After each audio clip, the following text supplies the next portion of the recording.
मनो पुबंगमा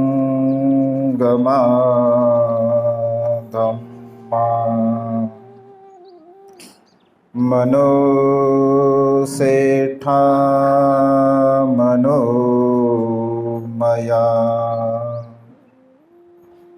मनसाचे पद उठे न भासती वा करोति वा ततो नं सुखमनवेति छायाव अनपायनी।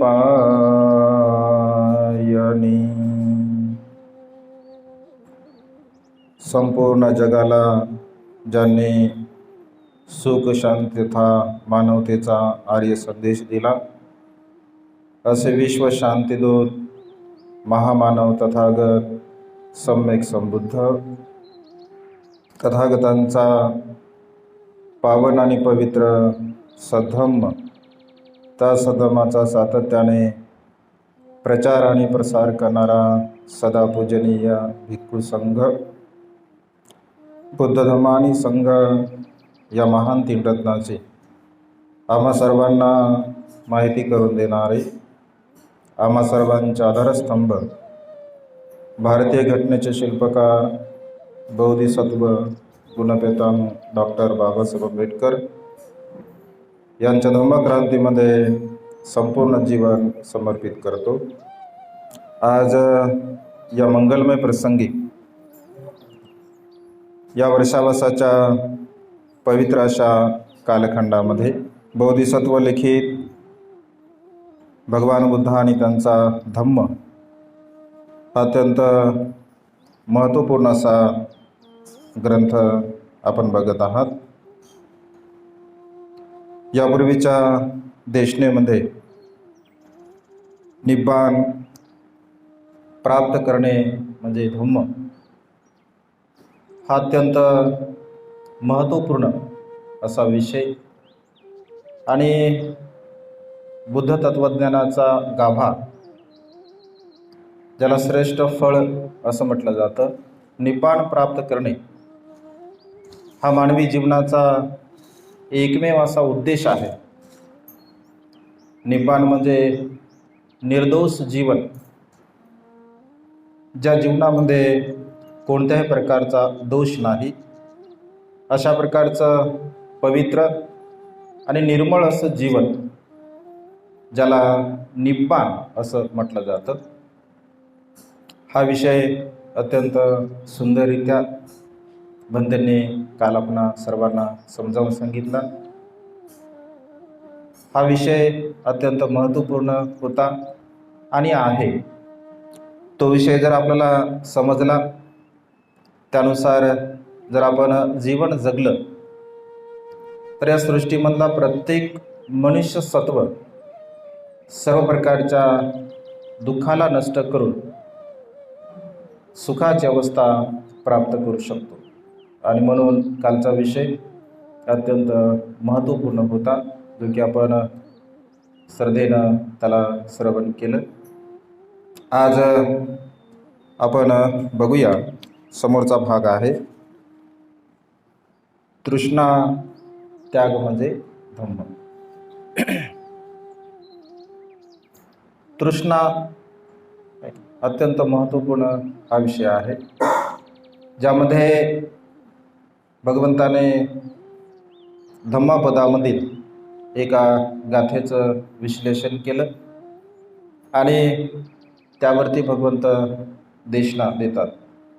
भगवंत असे म्हणतात, आरोग्य परमा लाभा संतुष्टी परमं धनं विसास परमा याति निब्बानं परमं सुखम। आरोग्य परमा लाभा, आरोग्य सर्वात मोठा लाभ आहे असं भगवंतांनी म्हटलं। आरोग्य प्राप्त करणे हा सर्वात मोठा लाभ आहे मानवी जीवनामध्ये। आणि संतुष्ट राहणे, समाधानी राहणे हे सर्वात मोठं धन आहे. विश्वासासारखं नातं या जगामध्ये दुसरं कोणतंही नाही आहे आणि निब्बाणासारखं सुख अन्य कुठल्याही प्रकारचं नाही आहे. थोडक्यामध्ये बघूया आपण की आरोग्य म्हणजे काय, किंवा तृष्णा त्यागणे म्हणजे काय, तृष्णेला कसं नष्ट करावं, कसं नाहीसं करावं. भगवंत असे म्हणतात की तन्हाय जायती शोको, तन्हाय जायती भयं, तन्हाय विपमुत्थसनथी शोको कुतो भयं. ज्यांच्या तृष्णा नष्ट झाल्या त्याला भय नाही, त्याला शोक नाही, त्याला दुःख नाही. आणि त्यामुळे तृष्णेला नष्ट करणे हे मानवी जीवनाचं उद्देश, मानवी जीवनाचं ध्येय असलं पाहिजे. तृष्णा म्हणजे साध्या सोप्या भाषेमध्ये जसं तृष्णेचे 3 प्रकार भगवंताने सांगितले, कामतृष्णा, भवतृष्णा आणि विभव तृष्णा. या 3 तृष्णा भगवंताने सांगितल्या, ज्याला दुःख समुदय असं म्हटलेलं आहे. म्हणजे दुःखाचा संचय, दुःखाचा समुदय कशाच्या द्वारा होतो, तर दुःखाचा संचय, दुःखाचा समुदय हा तृष्णेच्या साह्याने, तृष्णेच्या आधाराने होत असतो. जसं वेगवेगळ्या मार्गाने नद्यांचं पाणी जेव्हा समुद्रामध्ये एकत्रित होतं तेव्हा समुद्र निर्माण होतो. अगदी तशाच पद्धतीने म्हणजे ह्या ज्या 3 तृष्णा आहेत, कामतृष्णा, भवतृष्णा आणि विभव तृष्णा, या तिन्ही बाजूने एकत्र येऊन दुःखाचा समुदय, म्हणजे दुःखाचा संग्रह त्या ठिकाणी तयार करत असतात. आणि त्यामुळे या तृष्णेला नष्ट करणे, या तृष्णेला नाहीसं करणे हे आपल्या जीवनाचं ध्येय आणि उद्दिष्ट असलं पाहिजे. साध्या सोप्या भाषेमध्ये तृष्णा म्हणजे तहान. तृष्णा म्हणजे काय? तृष्णा म्हणजे तहान, तृष्णा म्हणजे लोभ, तृष्णा म्हणजे मोह, तृष्णा म्हणजे माया, तृष्णा म्हणजे प्रेम, तृष्णा म्हणजे जिव्हाळा, तृष्णा म्हणजे इच्छा, तृष्णा म्हणजे आकांक्षा. वेगवेगळ्या प्रकारे तृष्णेचं विश्लेषण आपण करू शकतो, कारण हा विषय अत्यंत महत्त्वपूर्ण आहे. तृष्णेला नष्ट करणे हा जो विषय आहे तो अत्यंत महत्त्वपूर्ण आहे. आणि मनुष्याची जी तृष्णा आहे, तर कोणत्याही प्रकारच्या वस्तूमध्ये, कोणत्याही प्रकारच्या वस्तूमध्ये मनुष्याची तृष्णा निर्माण होऊ शकते. अगदी साध्या गोष्टीमध्ये सुद्धा किंवा मोठ्या गोष्टीमध्ये सुद्धा मनुष्यांची तृष्णा ही निर्माण होऊ शकते. आणि त्यामुळे भगवंत असे म्हणतात की या तृष्णेच्या आधाराने दुःखाचा जो समुदय असतो, त्या दुःखाच्या समुदयाला आपण नष्ट करण्याचा प्रयत्न केला पाहिजे. आणि आपण बघूया विस्तार रूपाने भगवंताने यामध्ये सांगितलेलं आहे. जसं की आरोग्य सर्वात मोठा लाभ आहे असं भगवंताने म्हटलं. आरोग्य परमा लाभा. आता आरोग्य 2 प्रकारचं आहे, एक शारीरिक आरोग्य आणि दुसरं मानसिक आरोग्य. कोणतं महत्त्वाचं आहे? शारीरिक आरोग्य महत्त्वाचं आहे की मानसिक आरोग्य महत्त्वाचं आहे? अच्छा, दोन्ही पण महत्त्वाचे आहे. ओके. शारीरिक आरोग्य आणि मानसिक आरोग्य दोन्हीही महत्त्वाचे आहे. शरीराचं आरोग्य कसं संपादन करावं आणि मनाचं आरोग्य कसं संपादन करावं, तर हे दोनही आरोग्य अत्यंत महत्त्वपूर्ण आहे असं भगवंताने म्हटलं आहे. शारीरिक आरोग्य आणि मानसिक आरोग्य. शारीरिक आरोग्यासारखं आणि मानसिक आरोग्यासारखं धन या जगामध्ये दुसरं कोणतंच नाही असं भगवंताने म्हटलं आहे.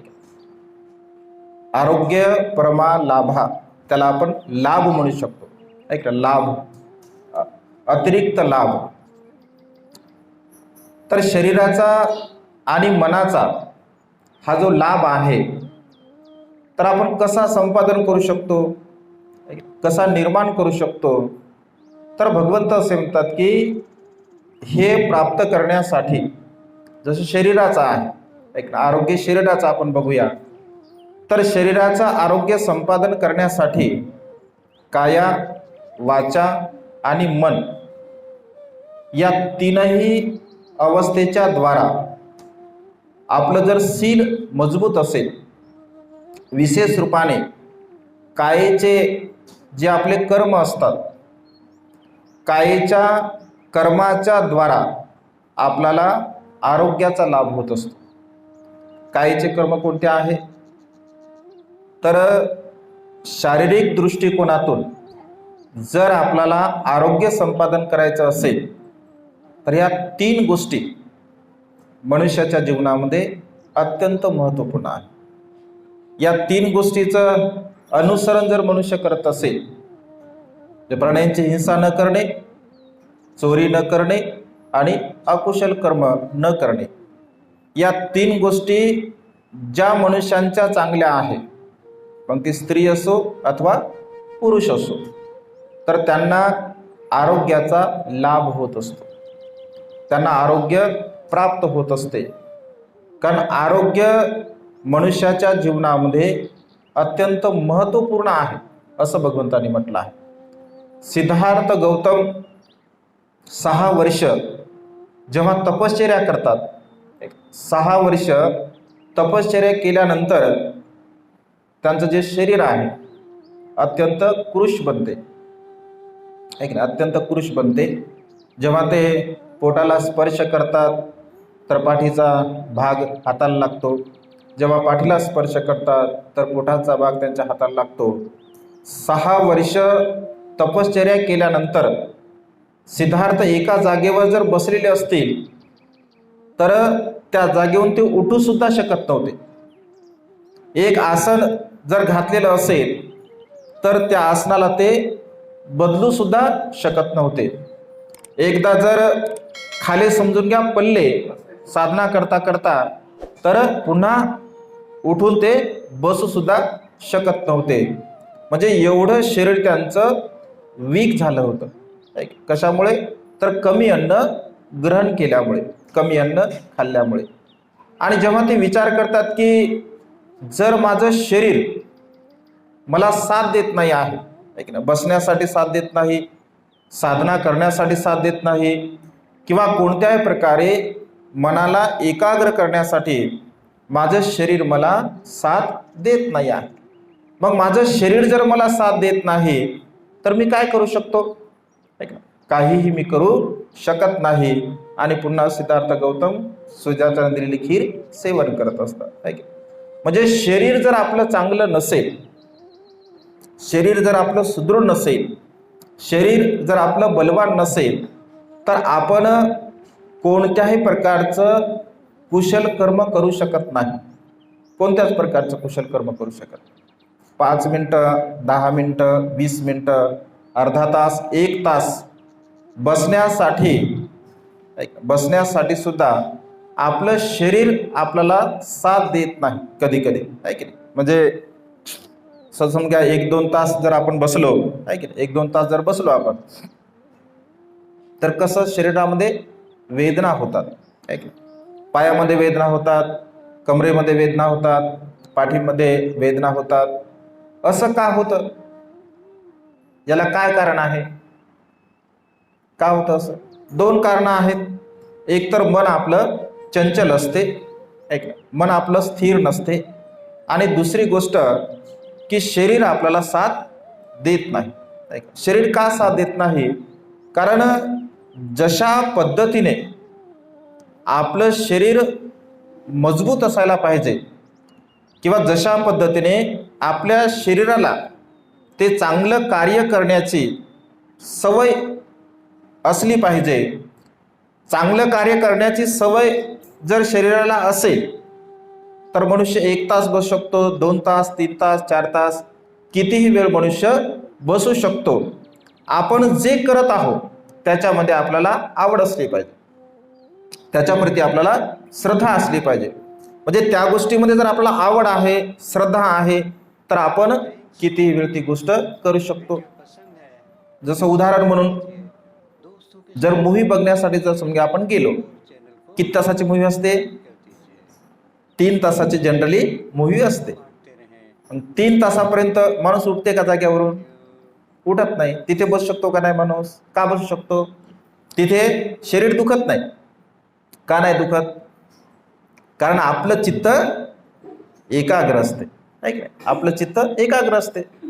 म्हणजे ज्या गोष्टींच्या संदर्भामध्ये आपलं चित्त एकाग्र होते, कारण त्याबद्दल आपल्याला आवड आहे, ते आपल्याला बघायचं असतं.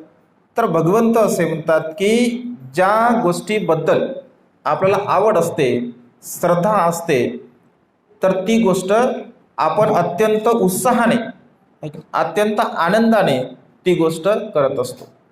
कारण कोणत्याही प्रकारचं कार्य करण्यासाठी उत्साह असणं अत्यंत गरजेचं आहे, ज्याला वीर्य असं भगवंतांनी म्हटलं. प्रयत्न, वीर्य, उत्साह जर आपल्यामध्ये असेल तर कोणतीही गोष्ट आपण करू शकतो. आणि म्हणून उत्साह अत्यंत महत्त्वपूर्ण आहे. तर शारीरिक आरोग्य संपादन करण्यासाठी हे 3 कर्म, त्याचं अनुसरण करणं अत्यंत गरजेचं आहे. काही लोक अल्पायू असतात, खूप आयुष्य कमी असते काही लोकांचं. एकदा शुभ मानवक नावाचा एक तरुण भगवंताला प्रश्न करतो की भगवान, मनुष्य सर्व दिसण्यासाठी सारखेच आहेत, सगळे मनुष्य दिसण्यासाठी सारखेच असतात, रंग जर समजा सोडला तर सर्व काही सारखं असतं. मग तो म्हणतो की भगवान, मनुष्य सर्व दिसण्यासाठी सारखेच असतात, परंतु भगवान सारखे असून सुद्धा काही लोक खूप विद्वान असतात, काही लोक खूप ज्ञानी असतात, पंडित असतात.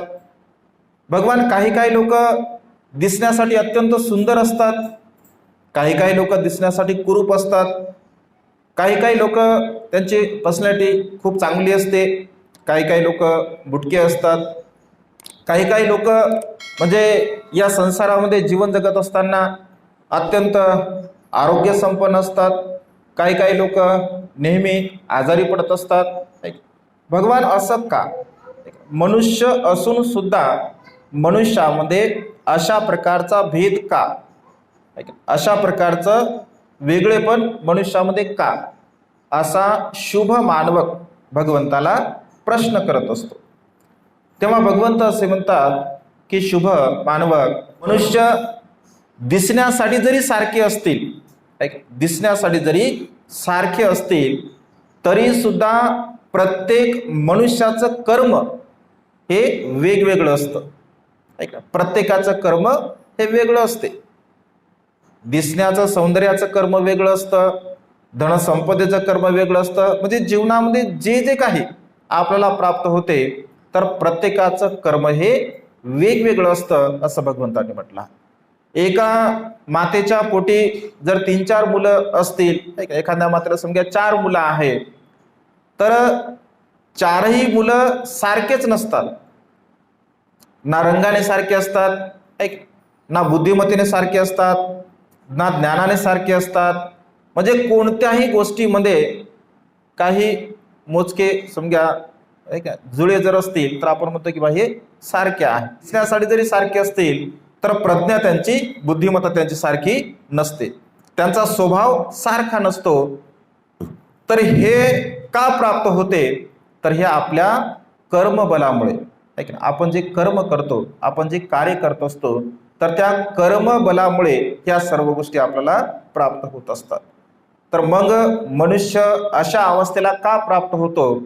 तर भगवंत असे म्हणतात की एखादा मनुष्य जर प्राण्यांची हिंसा करत असेल, एखादा मनुष्य जर प्राण्यांची हिंसा करत असेल, प्राण्याला जर मारत असेल, प्राण्याला इजा करत असेल, प्राण्याला जखम करत असेल, तर प्रत्येक कर्माचा परिणाम हा वेगवेगळा असतो.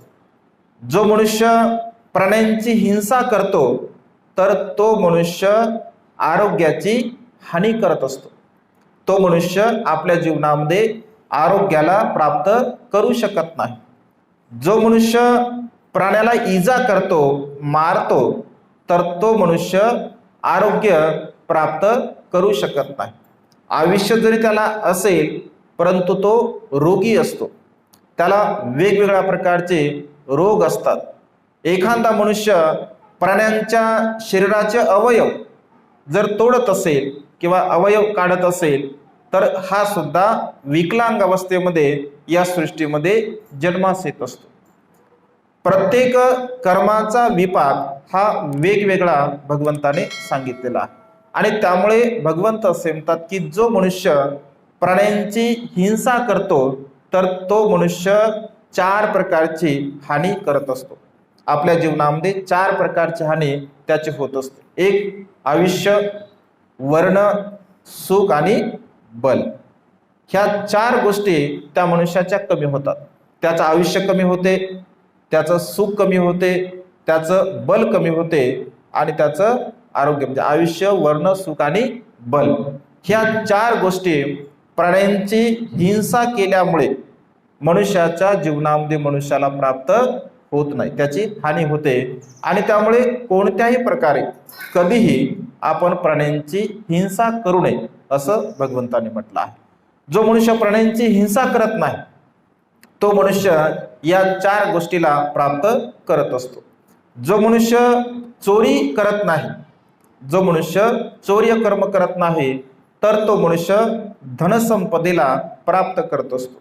कारण जो मनुष्य चोरी करत नाही, अर्थात तो दान पुण्य करतो, दान कर्म करतो, कुशल कर्म करतो, तर तो मनुष्य आपल्या जीवनामध्ये धनसंपदेचा लाभ करत असतो. जो मनुष्य अनाचार करत नाही, अकुशल भाव आपल्या मनामध्ये निर्माण करत नाही, तर तो मनुष्य सौंदर्य, ज्याला आपण सौंदर्य म्हणतो, ज्याला आपण सुंदरता म्हणतो, तर ती सुंदरता तो मनुष्य प्राप्त करत असतो.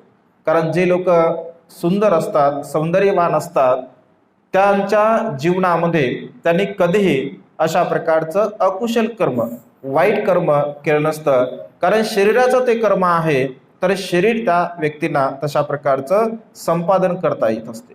आणि म्हणून आपण बघतो की अनेक लोक वेगवेगळ्या प्रकारचे असतात. कधी कधी परिवारामध्ये असणारेच काही लोक असतात, खूप सुंदर असतात, काही दिसण्यासाठी खूप कुरूप असतात. तर भगवंत असे म्हणतात की हा त्यांच्या कर्माचा परिणाम असतो. आणि त्यामुळे नेहमी शरीराचं आरोग्य जर आपल्याला प्राप्त करायचं असेल, तर आपण कायाचे जे काही कर्म आहे, तर कायेचे कर्म कधीही आपल्या जीवनामध्ये करू नये. फार क्वचित लोक या संसारामध्ये असे आहेत की ज्यांना आरोग्य प्राप्त होते. भगवंताच्या काळामध्ये बक्कुल नावाचे एक भिक्खू असतात, ज्यांना कधीही कोणत्याही प्रकारचा आजार होत नाही. आणि भगवंताने आरोग्य संपन्न भिक्खूमध्ये बक्कुलला अग्रस्थान दिलं होतं. कोणताच आजार त्यांना झाला नव्हता. सर्दी नाही, पळस नाही, जुलाब नाही, कोणत्याही प्रकारचा आजार नाही. म्हणजे निसर्गामध्ये नैसर्गिक, म्हणजे निसर्गामध्ये हवामानामध्ये जेव्हा बदल होतो, तेव्हा काही आजार निश्चितपणे होत असतात. जसं खासी आहे, सर्दी आहे, पडसा आहे, ताप आहे, अशा प्रकारचे आजार. परंतु बक्कुल नावाचे भिक्खू आरोग्य संपन्नतेमध्ये अग्र असतात. भगवंतांनी त्यांना आरोग्य संपन्न भिक्खूमध्ये अग्रस्थान दिलं होतं. भगवंत सुद्धा काही वेळा आजारी पडले, भगवंताला सुद्धा अतिसार झाला होता, भगवंताला सुद्धा पोटाचा आजार झाला होता, भगवंताच्या पायातून रक्त देवदत्ताने ग्रदकड पर्वतावरून दगड फेकला होता, त्याचा एक छोटासा भाग भगवंताच्या पायाला लागला होता. परंतु अशा प्रकारचं बकुलच्या जीवनामध्ये कधीही घडलं नाही. म्हणजे ज्यांचं जे कर्म असतं त्या कर्मरूपाने कर्मबलाने आरोग्य संपन्नता प्राप्त होत असते. माता विशाखा आरोग्य संपन्न होती, आरोग्य संपन्न होती माता विशाखा. 120 वर्षाचं माता विशाखेचं आयुष्य होतं, 120 वर्ष. माता विशाखेला 20 पुत्र होते, 10 मुलं आणि 10 मुली. त्यांच्या मुलांना सुद्धा म्हणजे 20 पुत्र होते. म्हणजे माता विशाखेच्या परिवारामध्ये 4000च्या वर लोकांची संख्या होती. एवढा मोठा माता विशाखेचा परिवार होता. सर्वच्या सर्व सुंदर, सर्वच्या सर्व आरोग्य संपन्न, सर्वच्या सर्व बुद्धिवान, सर्वच्या सर्व प्रकारच्या गुणांनी युक्त होते. कारण तशा प्रकारचं पुण्यकर्म होतं. 120 वर्षाची माता विशाखा जेव्हा विहारामध्ये आपल्या नाती पुतीसह जात होते, तर 16 वर्षाच्या तरुणीसारखं माता विशाखेचं सौंदर्य 120 वर्षामध्ये होतं. बिलीव्ह करू शकत नाही, आपण विश्वास करू शकत नाही की 120 वर्षाची स्त्री 16 वर्षाच्या तरुणीसारखी कशी दिसू शकते. तर तसं तिचं पुण्य होतं आणि तशा प्रकारचं सदाचरण होतं. वयाच्या 7व्या वर्षी जेव्हा पहिल्यांदा भगवंताला ती भेटते, भगवंताचं दर्शन घेते, तिच्या चेहऱ्याला अनुसरून भगवंत तिला उपदेश करतात. पहिल्याच उपदेशामध्ये ती श्रोतापन्न होते आणि वयाच्या 7व्या वर्षापासून 120 वर्षापर्यंत उपोषणशीलाचं आचरण करत असते. 120 वर्षापर्यंत 4 उपोषण माता विशाखा कंपल्सरी तिच्या जीवनामध्ये करत असते. पौर्णिमा, अमावस्या आणि अष्टमी. 7व्या वर्षापासून ते 120 वर्षापर्यंत कधीही माता विशाखेने उपोषणशीलाचं भंग केला नाही किंवा त्याच्यामध्ये खंड पड दिलं नाही. हे जे शील असतं, सदाचार असते, नीतिमत्ता असते, सदाचार संपन्नता जर आपल्या जीवनामध्ये असेल तर आपल्याला ह्या सर्व प्रकारच्या सद्गुणांचा लाभ होत असतो. सर्व प्रकारचे सद्गुण आपल्याला प्राप्त होत असतात. तर मनुष्याचं हे जे बल आहे, ही जी शक्ती आहे, हे जे लाभ आहे, तर हा लाभ केवळ शील पालन केल्यामुळे आपल्या जीवनामध्ये आपल्याला प्राप्त होत असतो. शारीरिक रूपाने तर मग मानसिक आरोग्य कसं संपादन करावं. तर मानसिक आरोग्य संपादन करत असताना भगवंत असे म्हणतात की मनाचे जे कर्म आहे, मनाचे कर्म, मनाचे अकुशल कर्म कोणते आहे, कोणते कोणते मनुष्य अकुशल कर्म करतो मनाच्या आधारे. तर मनाचे हे 3 कर्म आहे, राग, द्वेष आणि लोभ, आहे की नाही. मग त्याच्यानंतर मोह आहे, ईर्ष्या आहे, की नाही. वेगवेगळ्या प्रकारच्या छोटे छोटे ते कर्म आहे. परंतु मुख्य कर्म राग, द्वेष आणि लोभ आहे. जो मनुष्य आपल्या जीवनामध्ये रागिष्ट असतो किंवा जो मनुष्य राग करत असतो, तर राग करणारा मनुष्य कधीही कोणत्याही अवस्थेमध्ये सौंदर्य संपन्नता करू शकत नाही. जो रागिष्ट मनुष्य असतो, जो द्वेषी मनुष्य असतो, तर तो कधीही सौंदर्याचा लाभ करू शकत नाही. का करू शकत नाही?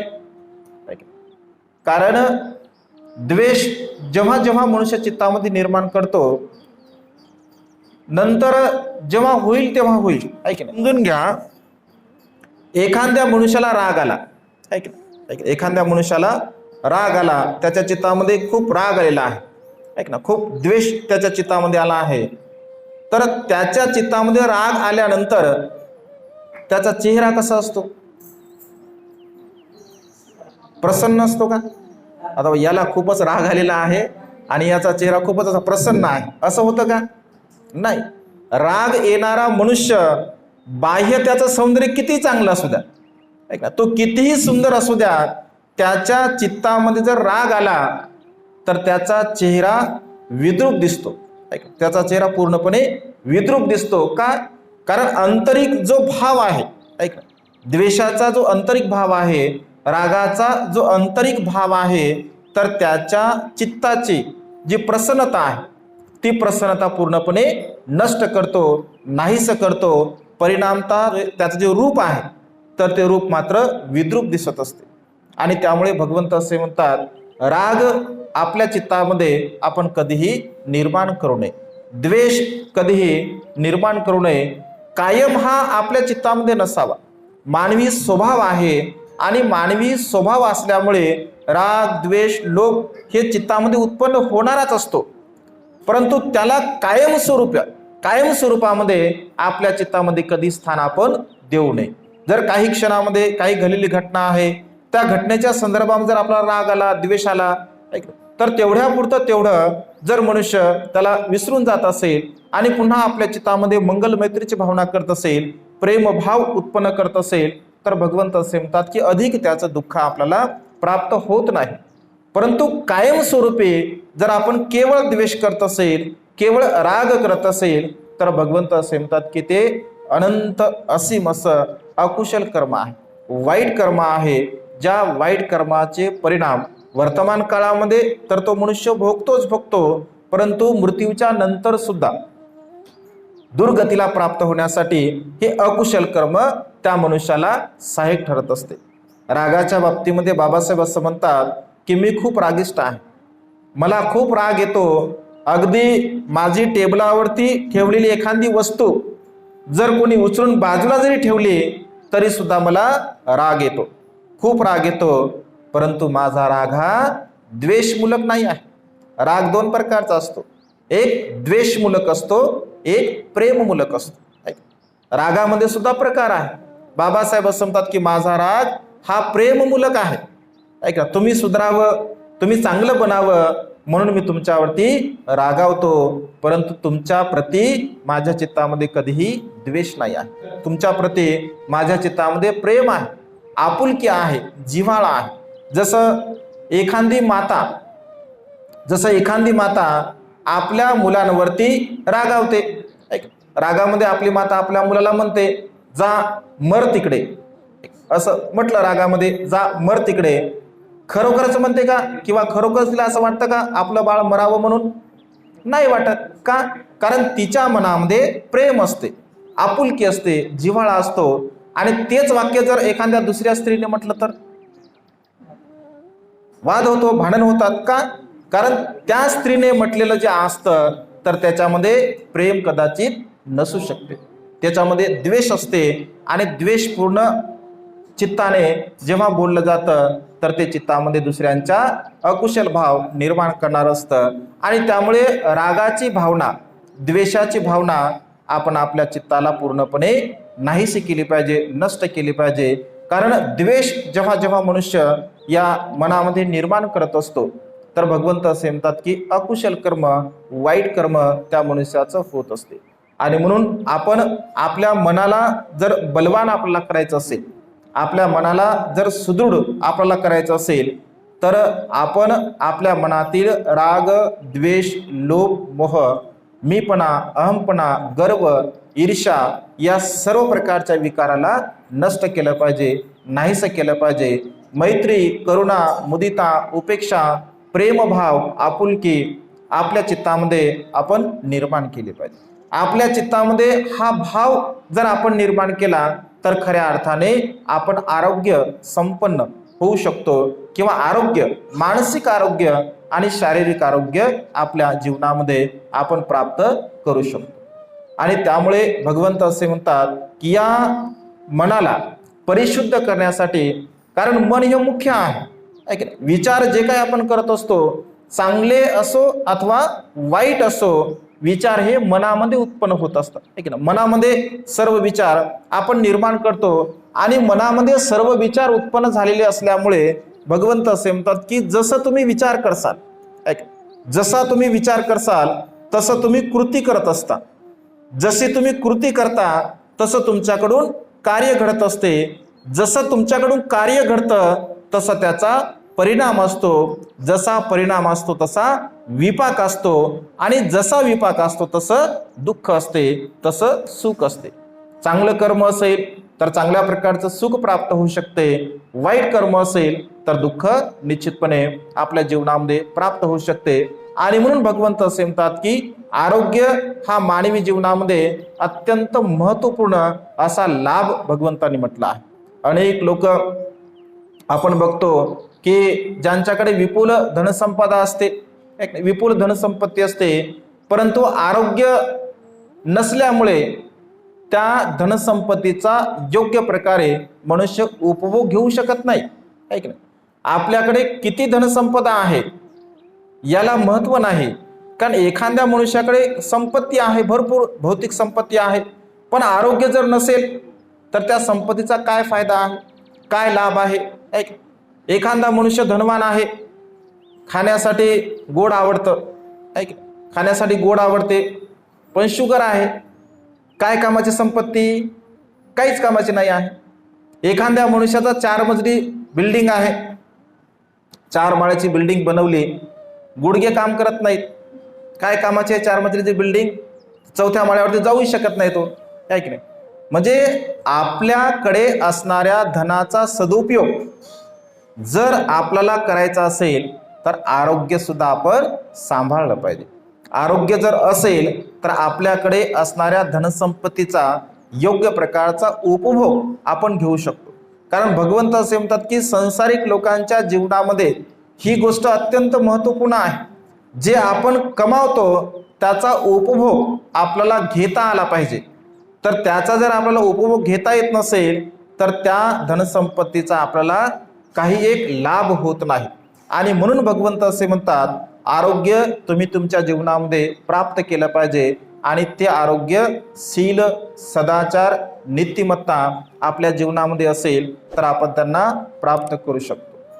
दुसऱ्या वचनामध्ये भगवंत असे म्हणतात संतुष्टी परमं धनं, संतुष्ट राहणे, ऐक नाही, समाधानी राहणे हे सर्वात मोठं धन आहे.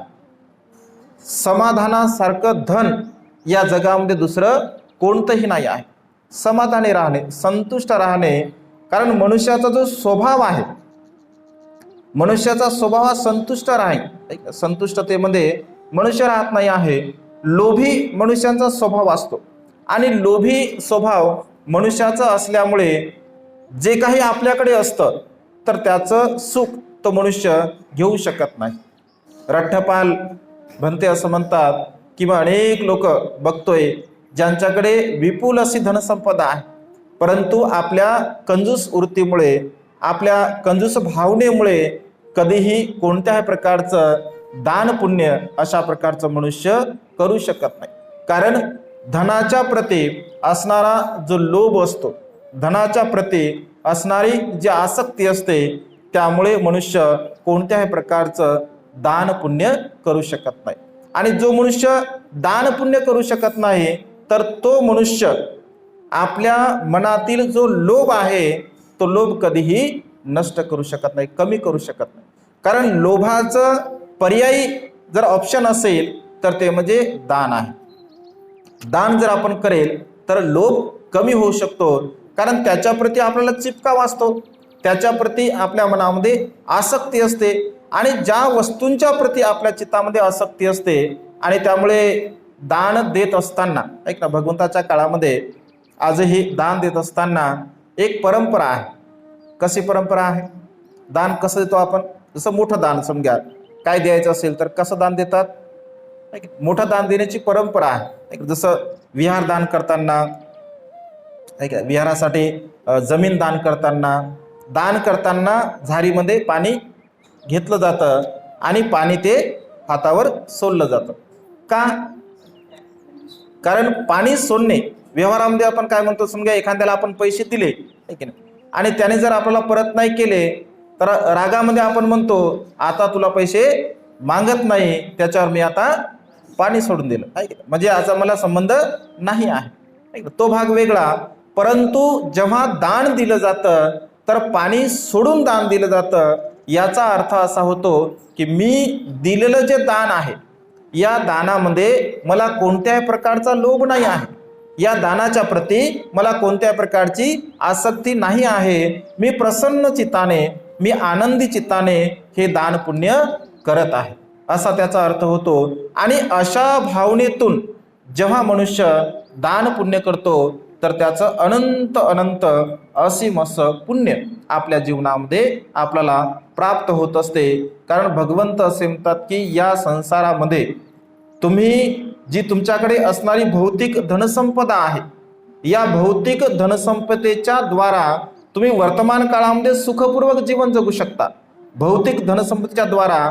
परंतु तुम्हाला जर आध्यात्मिक प्रगती तुमच्या जीवनामध्ये करायची असेल तर या धनाचा उपयोग करून तुम्ही आध्यात्मिक सुख सुद्धा या धनाच्या आधाराने प्राप्त करू शकता. कारण हे धन तुम्हाला दान पुण्य कर्म करण्यासाठी सहाय्यक ठरत असतं. कारण तुम्ही जन्मास येत असताना सोबत तुमचं म्हणून काहीच आणलेलं नाही आहे. जेव्हा तुम्ही मृत्यूला प्राप्त होसाल तेव्हा तुमचं म्हणून तुम्ही काहीही इथे सोबत घेऊन जाणार नाही आहे. इथेच्या इथेच तुम्हाला सर्व काही ठेवावं लागतं. परंतु भगवंत असे म्हणतात जे तुम्ही कमावता त्या कमाईच्या द्वारा जर तुम्ही असं ठरवलं या धनसंपत्तीच्या द्वारा मला पुण्य प्राप्त करायचं आहे, मला सुख प्राप्त करायचं आहे, तर ते सुख, ते पुण्य, ते कुशल कर्म मात्र तुमच्या सोबत येऊ शकते.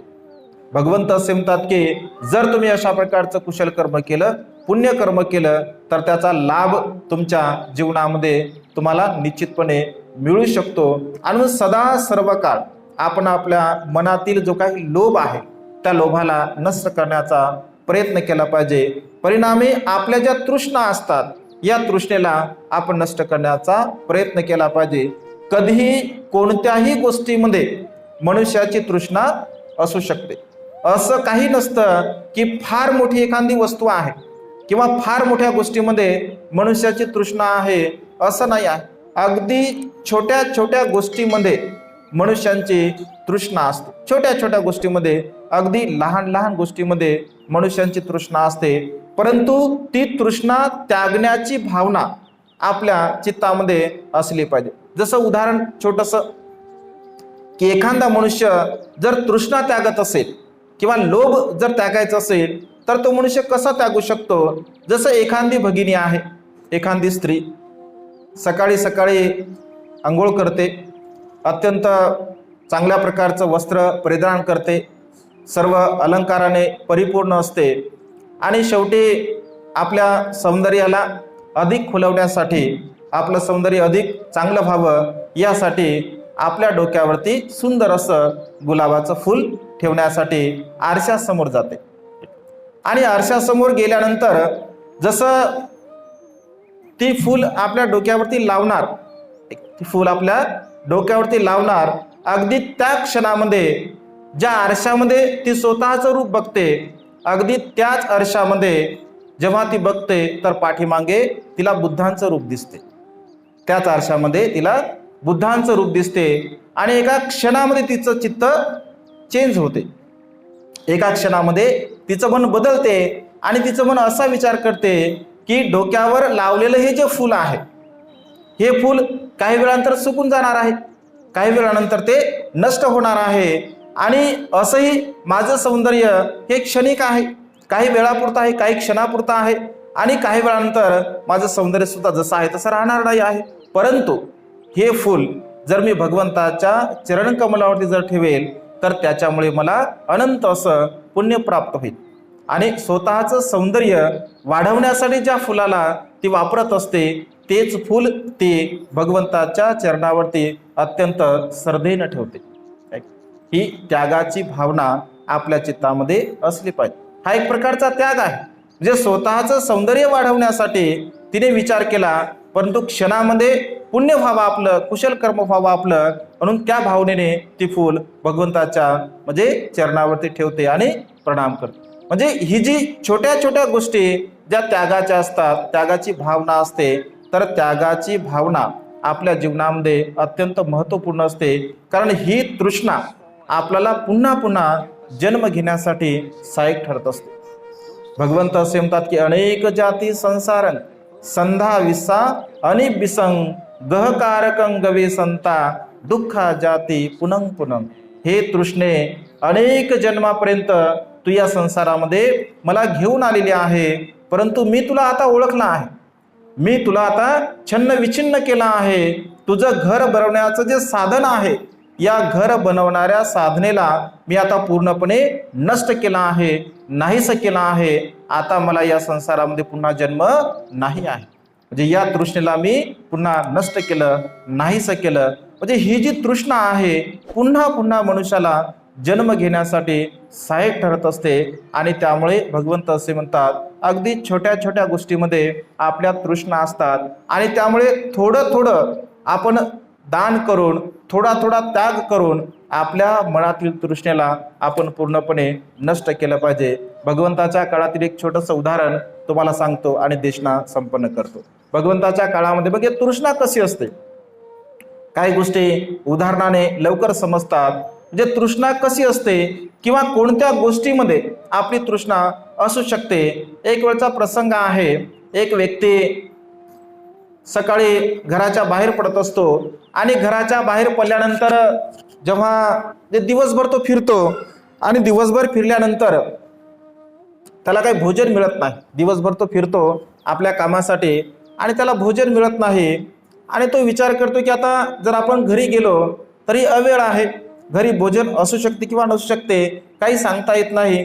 तर चला आपण इथे जवळच विहार आहे, विहारामध्ये जाऊ. विहारामध्ये जर भोजन नेहमी असतं, आपण तिथं जाऊ. आणि मग तो जातो.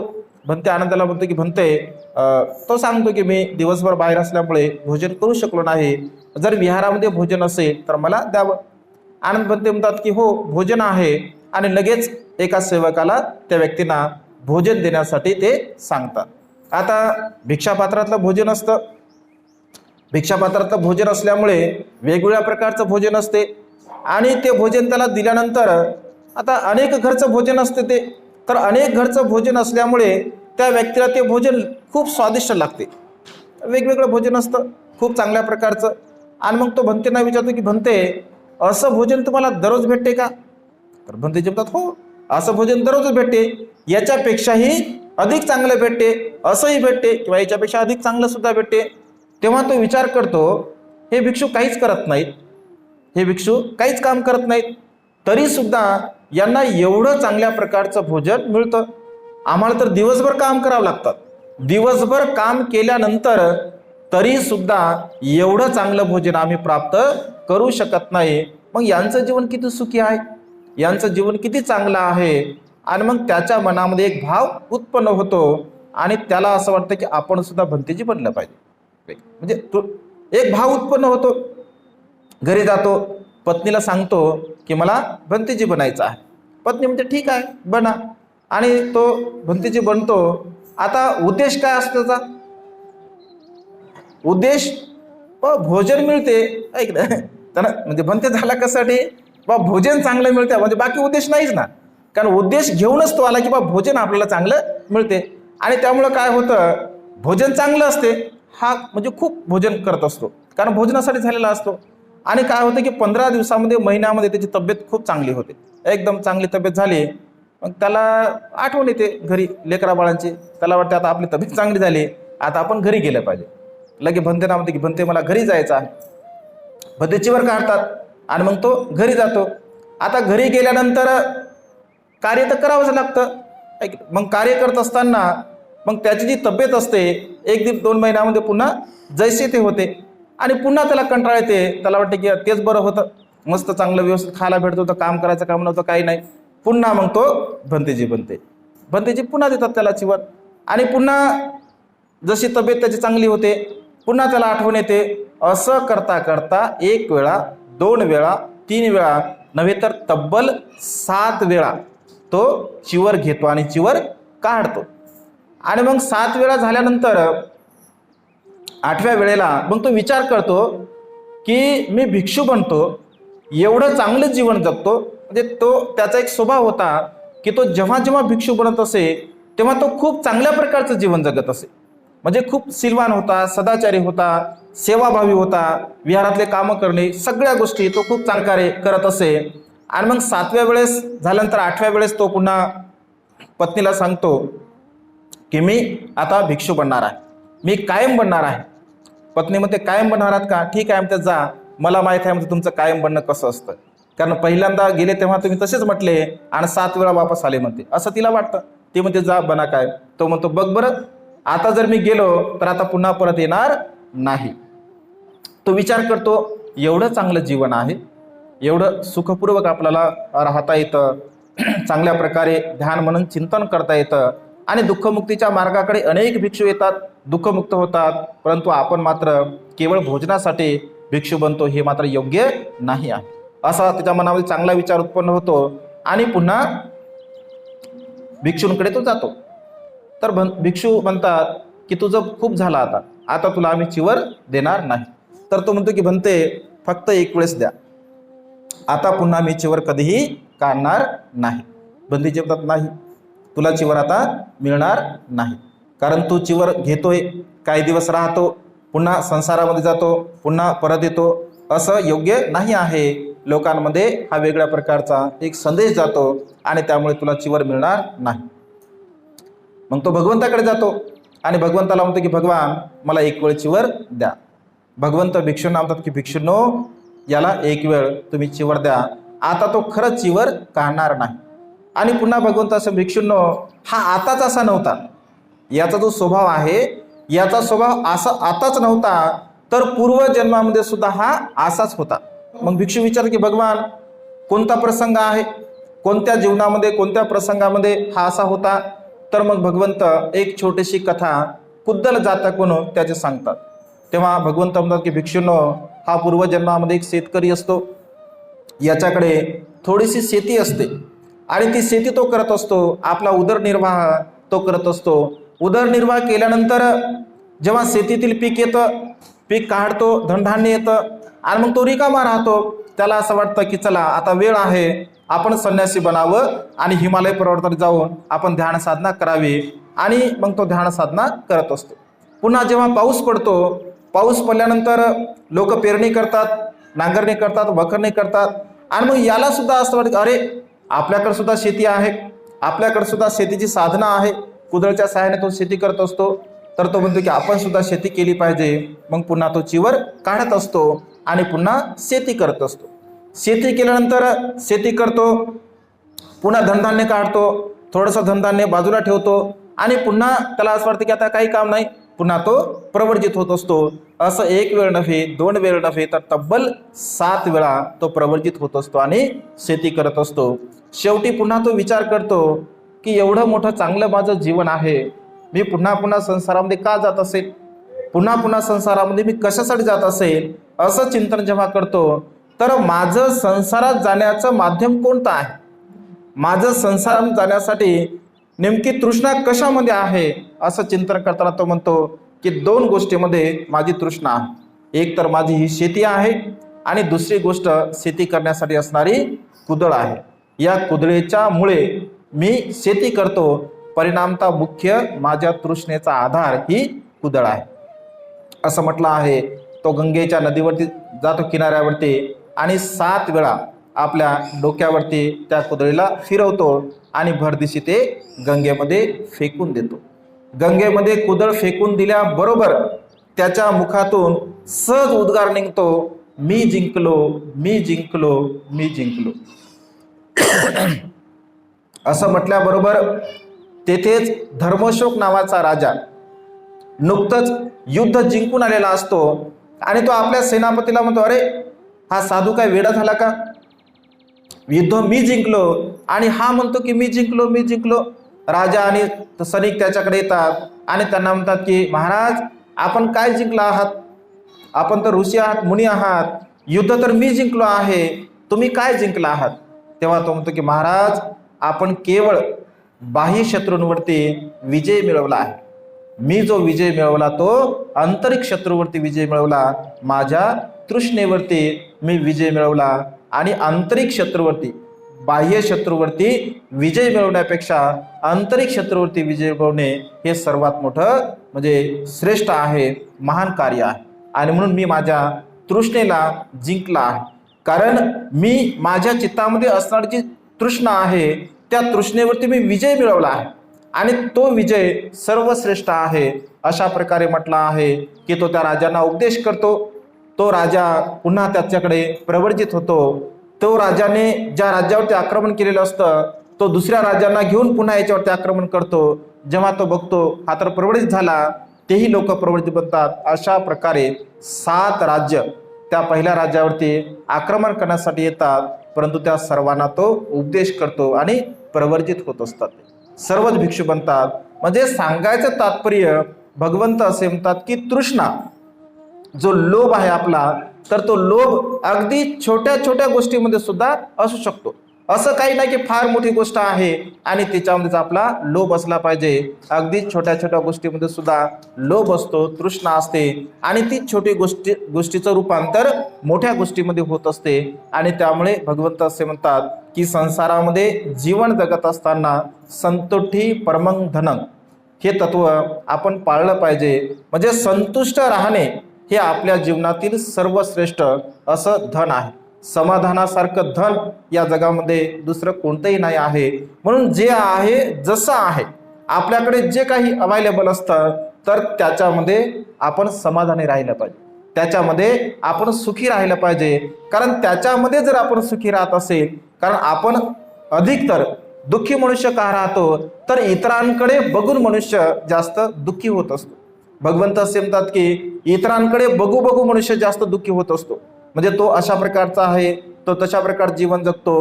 म्हणजे त्याच्याकडे बघून तो स्वतःला कंपेअर करतो, स्वतःला तुलनात्मक दृष्टिकोनातून बघतो आणि त्याच्यामुळे त्याच्या इच्छा काही पूर्ण होत नाही आणि त्याच्यामुळे तो दुःखी होत असतो.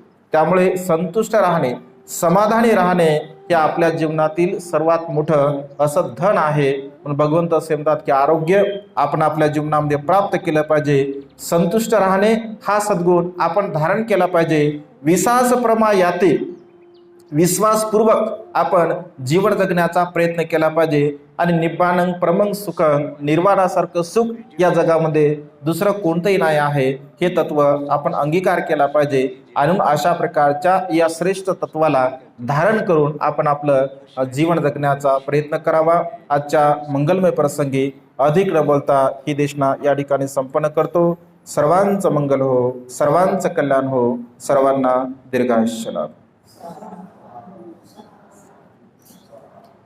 बुद्धं नमामि, धम्मं नमामि, संघं नमामि.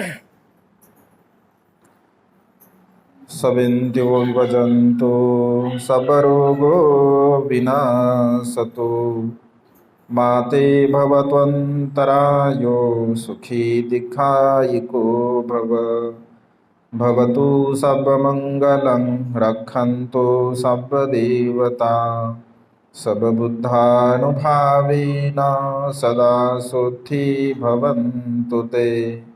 भवतु सर्वमङ्गलं रक्षन्तु सर्वदेवता, सर्वधर्मानुभावेन सदा सुखी भवन्तु ते. भवतु सर्वमङ्गलं रक्षन्तु सर्वदेवता, सर्वसङ्घानुभावेन सदा सुखी भवन्तु ते. आयु आरोग्य सम्पत्ति सगसम्पत्तिमेवञ्च, ततो निब्बान सम्पत्ति इमिना ते समीजतु. इचितं पतितं तुय्यं क्षिप्रमेव समीजतु. सवे पुरन्तु चिदसङ्कप्पा चन्दोपनरसो यथा. अभिवादनशीली स नित्यं वधापचायिनो, चतारो धम्मा वर्धन्ति आयुवन्नो सुखं फलन्ति.